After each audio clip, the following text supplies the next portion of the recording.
And we've seen both sides. We've seen the amateur radio operator that says, "Hey, I got a handheld. I'm just going to walk in there and I'm going to rule the world and I'm just going to save the day." And then we talk to those ham radio operators who are just like, "We're not relevant anymore. They got Starlink. They got hardened systems, and they're not even going to need us. And ham radio is not even a part of emergency services anheanymore." And both sides are completely wrong.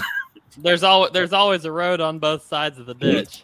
Yeah. Well, I heard several times this week that they do PACE planning. It's your primary, your auxiliary, your contingent, and your emergency.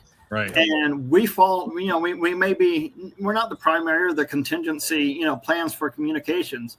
But when that, when all else fails, we're still that emergency. Oh crap, we need ham radio. And that's going to remain. And I mean, it's awesome to be part of a community that's like that. But we need to relook and be like, okay, well, after all those other fail and we come in, how are we going to be integrated into their system? And we have to make sure they respect and trust us.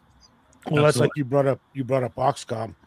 With Aries around here, at least, is working with Oxcom because the forms that need to be sent and all that stuff. The EOCs around here, they want everything the same. So most of the Aries groups around here are working with Oxcom.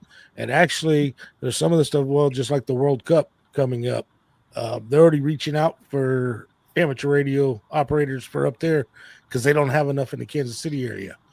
But they're telling you to go take the Oxcom training and that stuff. Otherwise, you show up there as a ham radio operator without that certificate and training.